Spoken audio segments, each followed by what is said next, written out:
Good morning to all. This is SV Maruti, lecturer in commerce at CRR College for Women, Eluru. Today, I am teaching about first unit, financial statement analysis. Okay, అయితే first unit already two chapters and two concepts class లో చెప్పడం జరిగింది. కానీ చాలా మంది absent అయ్యారు. అలాగే వచ్చిన వాళ్ళు కూడా మేడం మీరు సరిగ్గా వినలేదు, మళ్ళీ ఇంకొకసారి రిపీట్ చేయమని అడుగుతున్నారు.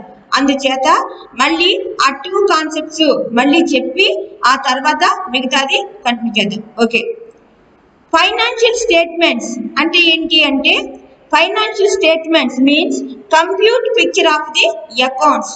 అకౌంట్స్ యొక్క కంప్యూటర్ పిక్చర్ ఏవైతే ఉంటుందో దాన్ని మనం ఫైనాన్షియల్ స్టేట్మెంట్ అని అంటుంటాం. In the financial statement are entered first in the subsidiary books. Financial statement లో ముందు ఫైనాన్షియల్ ట్రాన్సాక్షన్స్ ఏవైతే ఉంటాయో అవన్నీ కూడాను సబ్సిడీ బుక్స్ లో ఎంటర్ చేస్తాం. తర్వాత దాన్ని లెడ్జర్ అకౌంట్స్ లో దాన్ని ఎంటర్ చేసుకుంటాం. తర్వాత దాన్ని ఆధారంగా చేసుకుని ఫైనాన్షియల్ స్టేట్మెంట్ అనేవి చూపిస్తుంటాం. ఈ ఫైనాన్షియల్ స్టేట్మెంట్ ఆధారంగా చేసుకుని మేనేజ్మెంట్ కి కంపెనీ యొక్క ప్రాఫిట్ అంటే ప్రాఫిట్ అండ్ లాస్ అకౌంట్ రూపంలో కంపెనీకి ప్రాఫిట్ ఎంత వచ్చింది, అలాగే బ్యాలెన్స్ షీట్ ద్వారా కంపెనీ యొక్క ఫైనాన్షియల్ పొజిషన్ ఏ విధంగా ఉన్నది అంటే ఆర్థిక పరిస్థితి ఏ విధంగా ఉన్నది అని తెలుసుకునేందుకు ఇది ఉపయోగపడుతూ ఉంటుంటుంది అనమాట. అందుకోసం అని చెప్పేసి ఈ ఫైనాన్షియల్ స్టేట్మెంట్ అనేవి తయారు చేస్తుంటారు. ఈ ఫైనాన్షియల్ స్టేట్మెంట్ లో వాళ్ళు ఉపయోగించే టూల్స్ లేదా మెథడ్స్ అంటే పద్ధతులు లేదా సాధనాలు అని అంటుంటాం. దీన్ని టెక్నిక్స్ అని కూడా అంటుంటారు. వీళ్ళు ఉపయోగించే టెక్నిక్స్ ఏంటి అంటే, కంపారిటివ్ ఫైనాన్షియల్ స్టేట్మెంట్స్ తులనాత్మక ఆర్థిక నివేదికలు, రెండోది కామన్ సైజ్ ఫైనాన్షియల్ స్టేట్మెంట్స్ సమపరిమాణ ఆర్థిక నివేదికలు, థర్డ్ది ట్రెండ్ రేషియోస్ ప్రవృత్తి నిష్పత్తులు, ఫోర్త్ది ratio analysis. Okay, ratio analysis. అలాగే next the funds flow statement నిధుల స్రవంతి నివేదిక, అలాగే last the cash flow statement నగదు స్రవంతి నివేదిక అని ఇవన్నీ కూడా దీంట్లో పద్ధతుల కింద ఉపయోగిస్తుంటారు. దాంట్లో ఇప్పుడు మనం ఫస్ట్ ది నేర్చుకునేది comparative statement financial statement. Comparative financial statement అంటే తులనాత్మక నివేదిక ఆర్థిక నివేదిక. దీంట్లో మనకి రెండు ఉంటాయి. ఒకటి ఇన్కమ్ స్టేట్మెంట్, రెండోది బ్యాలెన్స్ షీట్. ఇన్కమ్ స్టేట్మెంట్ అంటే ఏంటి అంటే కనుక just profit and loss account. ఇక్కడ మనకి ప్రాఫిట్ అండ్ లాస్ అకౌంట్ అనకూడదు, మేనేజ్మెంట్ పాయింట్ ఆఫ్ వ్యూలో దాన్ని ఇన్కమ్ స్టేట్మెంట్ అని పిలుస్తుంటాం. ఇన్కమ్ స్టేట్మెంట్ అంటే ఏంటి, ప్రాఫిట్ అండ్ లాస్ అకౌంట్ అనమాట. అంటే ఫస్ట్ మన దీంట్లో రెండు ఉంటాయి. ఒకటి కంపారిటివ్ ఇన్కమ్ స్టేట్మెంట్, రెండోది కంపారిటివ్ బ్యాలెన్స్ షీట్.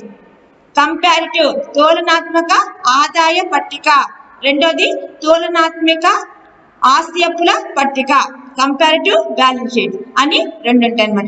ఇప్పుడు ఫస్ట్ ఇది మనం కంపారిటివ్ ఇన్కమ్ స్టేట్మెంట్ తులనాత్మక ఆదాయ పట్టిక అనేది ఎలా తయారు చేస్తాం అనేది మనం నేర్చుకుందాం.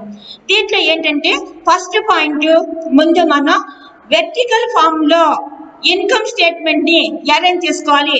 మామూలుగా అయితే కనుక మన ప్రాఫిట్ లాస్ అకౌంట్ ఎలా ఉంటుంది, డెబిట్ క్రెడిట్ లెడ్జర్ రూపంలో ఉంటుంది, అవునా. డెబిట్ ఏమో టూ కాలమ్స్ పర్టికులర్స్ అమౌంట్, అలాగే క్రెడిట్ సైడ్ కూడా పర్టికులర్స్ అమౌంట్. డెబిట్ సైడ్ అన్ని ఎక్స్పెన్సెస్ అలాగే లాసెస్ డెబిట్ వైపు రాసుకుంటాం, ఇన్కమ్స్ గెయిన్స్ క్రెడిట్ వైపు రాసుకుంటాం. అది మన ప్రాఫిట్ లాస్ అకౌంట్.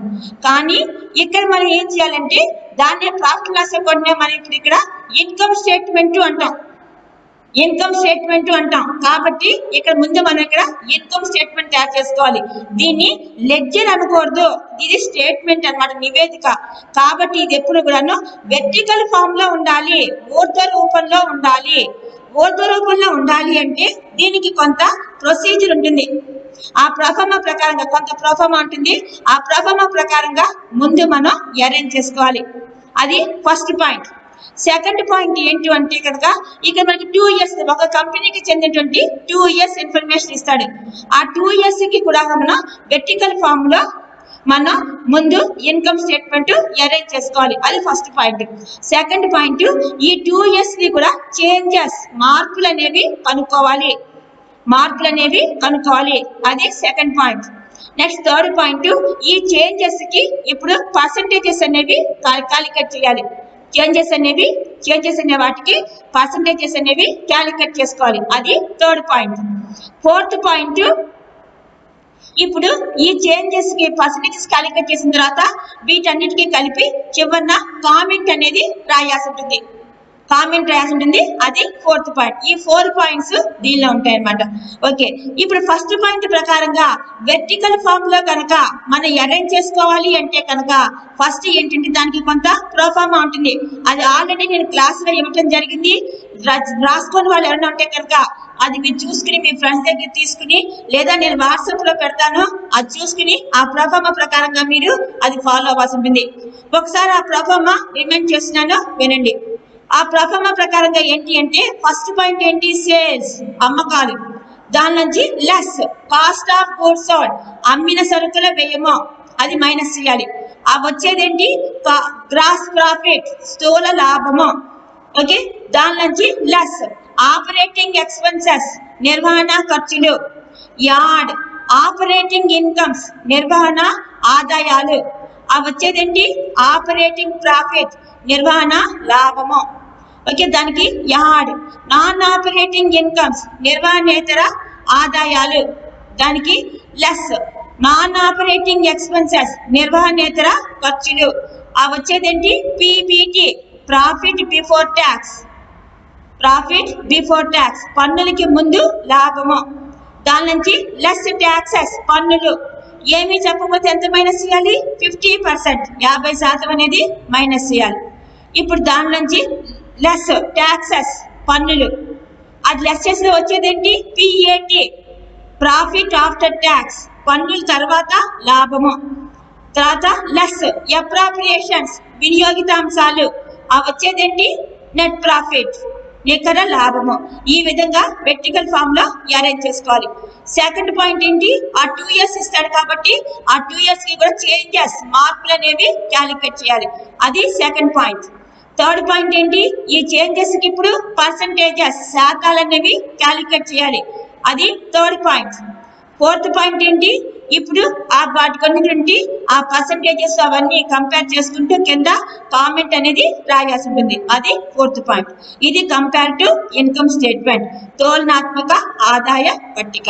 ఓకే, దీని మీద ఇప్పుడు ఒక ప్రాబ్లం చేద్దాం, చూడండి. The information of income statement of Little Flower Company Limited is as under. Little Flower Company Limited వారి ఆదాయ పట్టిక వివరాలు ఈ కింద ఇస్తున్నారు. Evaluate profitability of the company, ఆ కంపెనీ యొక్క ప్రాఫిటబిలిటీని మళ్ళీ క్యాలిక్యులేట్ చేయమంటున్నారు. ఇక్కడ 3 కాలమ్స్ ఉన్నాయి చూడండి. పర్టికులర్స్ 2007 2008,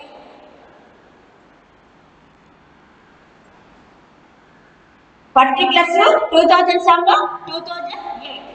దీంట్లో సేల్స్ అమ్మకాలు 15 lakhs 50,000, 17 lakhs 10,000. Cost of goods sold అమ్మిన సరుకుల వ్యయం 12 lakhs 50,000, 13 lakhs. Office expenses office ఖర్చులు 80,000, 1 lakh. సెల్లింగ్ ఎక్స్పెన్సెస్ అమ్మకం ఖర్చులు 20,000, 26,500.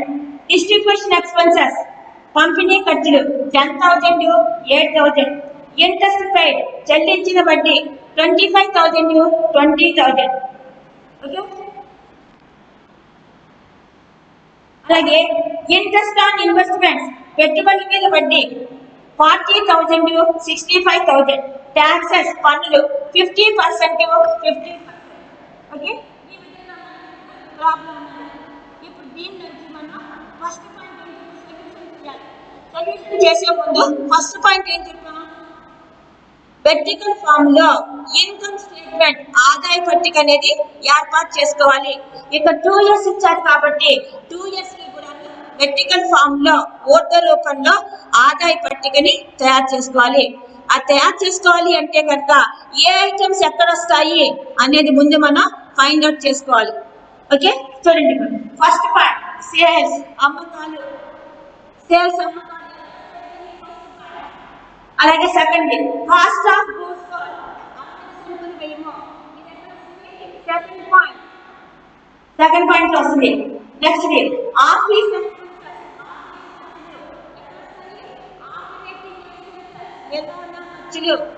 ఆపరేటింగ్ ఎక్స్పెన్సెస్ నిర్వహణ ఖర్చులు. తర్వాత సెల్లింగ్ ఎక్స్పెన్సెస్ అమ్మకపు ఖర్చులు. ఇది కూడా ఎక్కడ వస్తాయి? ఆపరేటింగ్ ఎక్స్పెన్సెస్ నిర్వహణ ఖర్చులు. ఆపరేటింగ్ ఎక్స్పెన్సెస్ నిర్వహణ ఖర్చులు. తర్వాత డిస్ట్రిబ్యూషన్ ఎక్స్పెన్సెస్ డిస్ట్రిబ్యూషన్ పంపిణీ ఖర్చులు. ఇది కూడా ఎక్కడ వస్తాయి? ఆపరేటింగ్ ఎక్స్పెన్సెస్ నిర్వహణ ఖర్చులు. తర్వాత ఇంట్రెస్ట్ పెయిడ్ చెల్లించిన వడ్డీ ఎక్కడ వస్తుంది? నాన్ ఆపరేటింగ్ ఎక్స్పెన్సెస్ నిర్వహణేతర ఖర్చులు. ఇంట్రెస్ట్ ఆన్ ఇన్వెస్ట్మెంట్స్ పెట్టుబడుల మీద వడ్డీ ఇది ఎక్కడ వస్తుంది? నాన్ ఆపరేటింగ్ ఇన్కమ్స్ నిర్వహణేతర ఆదాయాలు. నిర్వహణేతర ఆదాయాలు. తర్వాత ట్యాక్సెస్ పన్నులు ఎక్కడ వస్తాయి? పీబీటీ ప్రాఫిట్ బిఫోర్ ట్యాక్స్ పన్నులకి ముందు లాభాలు. ఓకే, ఈ విధంగా ఫైండ్ అవుట్ చేసుకోవాలి. తర్వాత ఇప్పుడు సొల్యూషన్ స్టార్ట్ చేద్దాం. నెక్స్ట్ సొల్యూషన్ చూడండి అమ్మా. Solution comparative income statement of little flowers company limited. Little flowers company limited వారి తులనాత్మక ఆదాయ పట్టిక అని పెడతాం. దీంట్లో ఫస్ట్ పర్టికులర్స్ వివరాలు. తర్వాత 2007, 2008.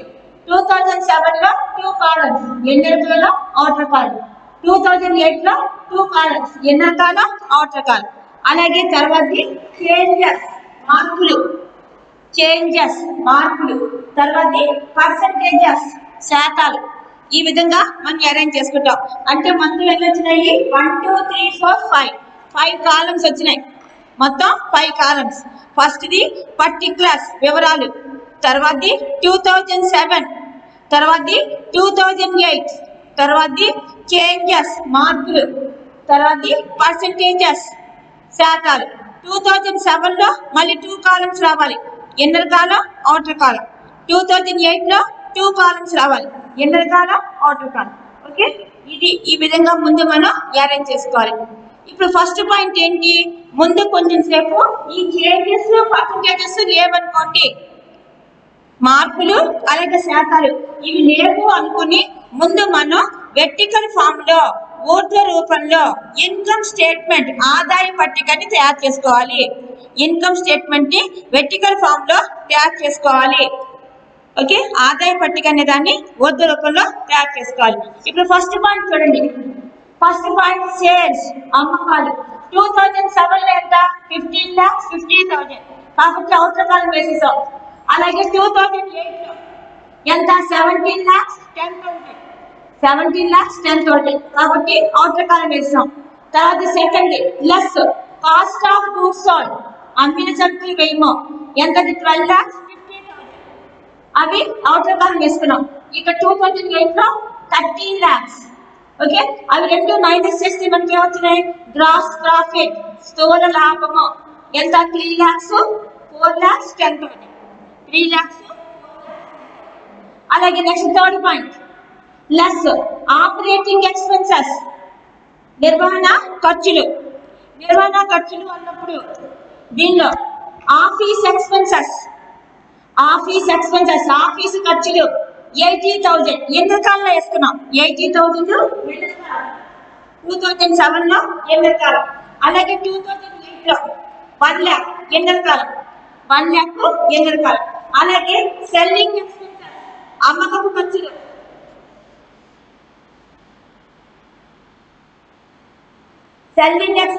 అమ్మకపు ఖర్చులు 2007 లో 20,000 ఎన్ని రకాలం.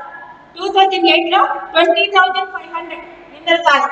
అలాగే డిస్ట్రిబ్యూషన్ ఎక్స్పెన్సెస్ పంపిణీ ఖర్చులు ఎన్ని రకాలం? 10,000 2008 లో ఇవన్నీ కలిపి యాడ్ చేసి అవుటర్ కాలం వేయండి.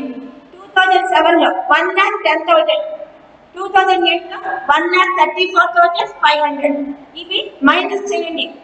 మైనస్ చేస్తే 1,90,000 2007 లో 1,90,000 2008 లో 2,75,500 2,75,500 ఈ విధంగా వచ్చింది. ఇక్కడ ఏమి రాయకూడదు.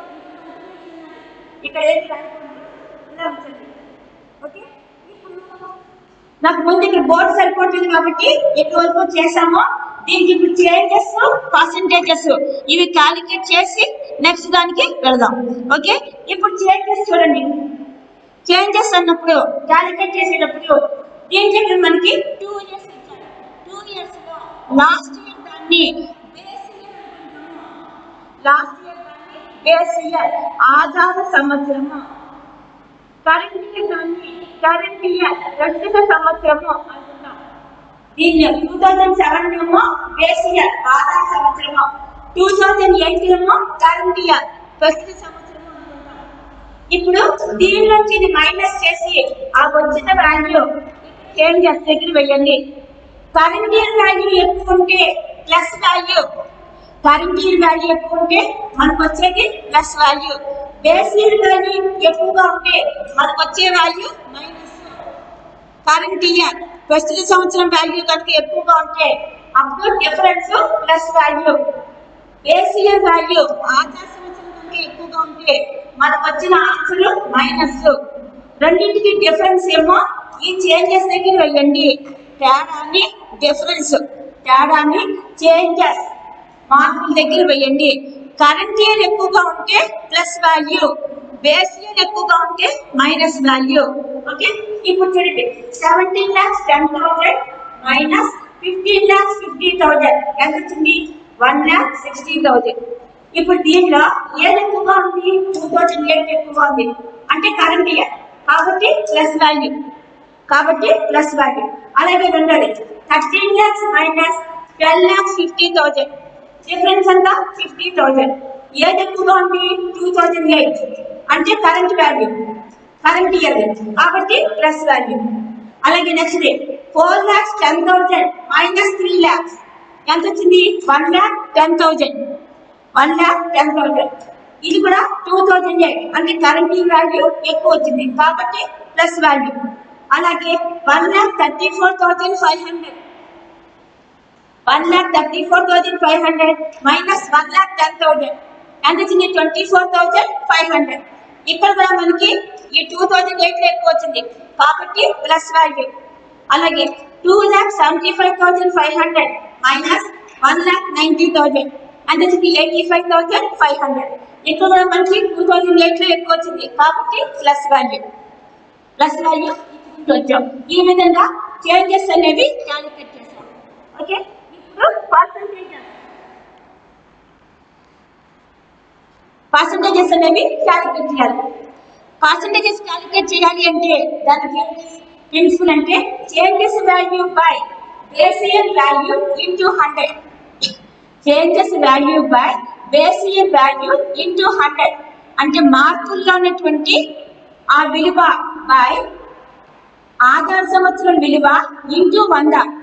మార్కుల్లోని విలువ బై ఆధార సంవత్సరం విలువ ఇంటూ 100. ఇక్కడ 1,60,000 బై 15,50,000 ఇంటూ 100 అంటే 10.32. ఇక్కడ కూడా మనం ప్లస్లు మైనస్లు కన్సిడర్ చేసుకుంటూ వెళ్ళాలి. చేంజెస్ లో ప్లస్ ఉంటే ఇక్కడ పర్సంటేజ్ లో కూడా ప్లస్ ఉంటుంది. చేంజెస్ లో మైనస్ ఉంటే ఇక్కడ పర్సంటేజెస్ లో కూడా మైనస్ ఉంటుంది. కాబట్టి ఇక్కడ ప్లస్ ఉంది కాబట్టి ఇక్కడ కూడా ప్లస్. అలాగే రెండోది చూడండి 50,000 బై 12,50,000 ఇంటూ 100 అంటే ప్లస్ 4. అలాగే నెక్స్ట్ 1,10,000 బై 3 lakhs ఇంటూ 100 అంటే plus 36.67. Next 24,500 by 1,10,000 into 100 plus 22.27. Next 85,500 by 1,90,000 into 100 అంటే ప్లస్ 45. ఓకే, ఈ విధంగా ప్రతి దానికి కూడా పర్సంటేజెస్ అనేవి క్యాలిక్యులేట్ చేయాలి.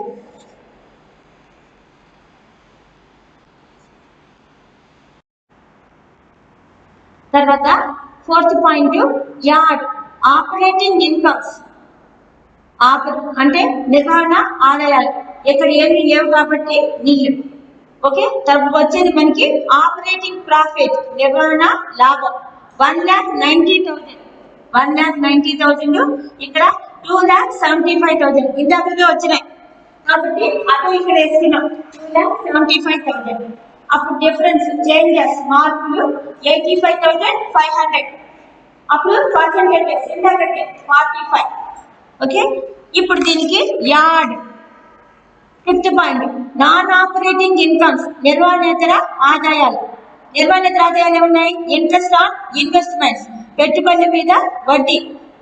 పెట్టుబడి మీద వడ్డీ 2007లో 40,000, 2008 వచ్చేసరికి 65,000.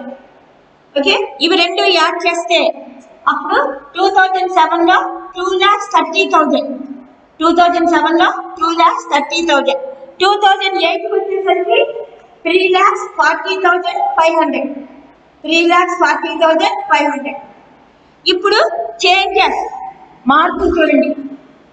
మార్కులు 2007లో 65,000 మైనస్ 40,000, 65,000 మైనస్ 40,000, 65,000 మైనస్ 40,000 ఎంత వచ్చింది? Plus 25,000, plus 25,000.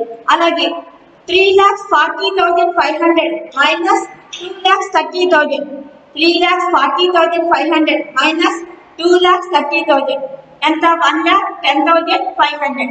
2008లో ఎక్కువ కాబట్టి ప్లస్ వాల్యూ, అంటే కరెంట్ ఇయర్ ఎక్కువగా ఉంటే ప్లస్, బేస్ ఇయర్ ఎక్కువగా ఉంటే మైనస్. ఇప్పుడు పర్సంటేజెస్, శాతాలు. శాతాలు చూడండి. 25,000 by 40,000 into 100, 25,000 by 40,000 into 100, 62.5. అలాగే next 1,10,500 by 2,30,000 into 100, 1,10,500 by 2,30,000 into 100 plus 48.04.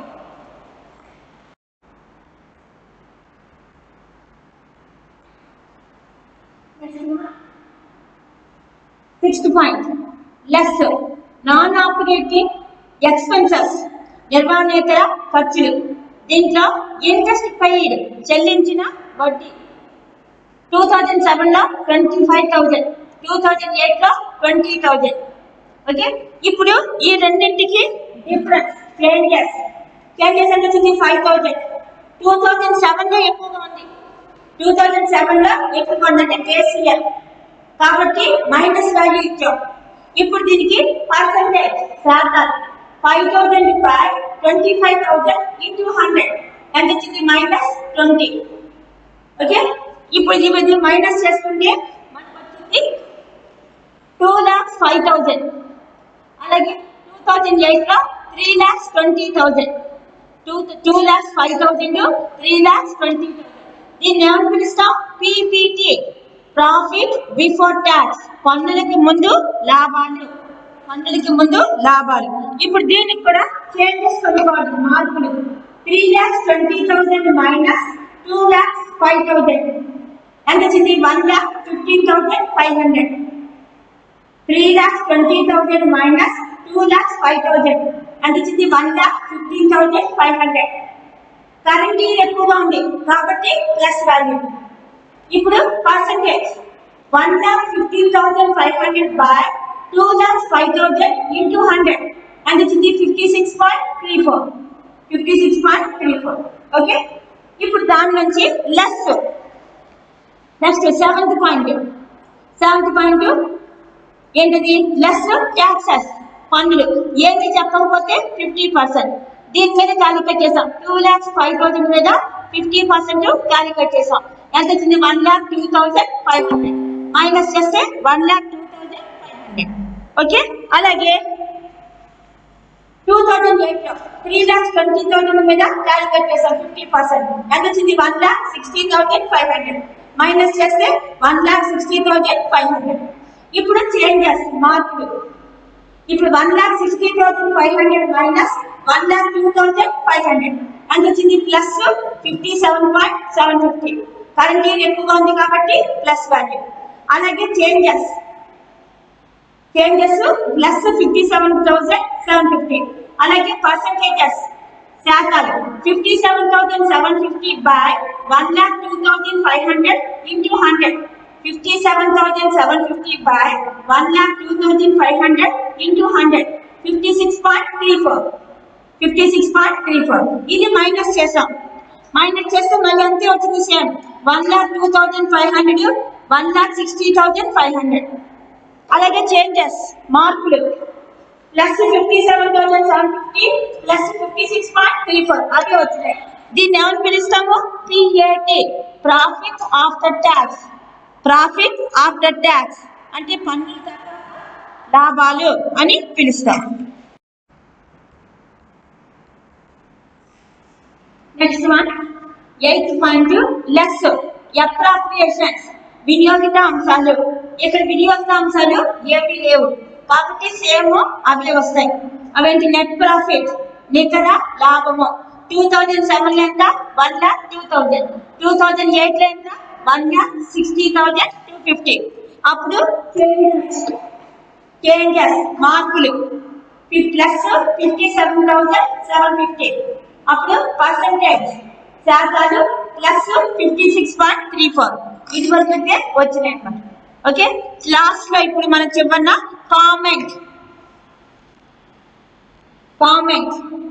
Comment అనేది రాయాల్సి ఉంటుంది. ఇవి రెండు కంపేర్ చేసుకోండి. కంపేర్ చేసుకుంటే మనకి 2007 లో కంటే 2008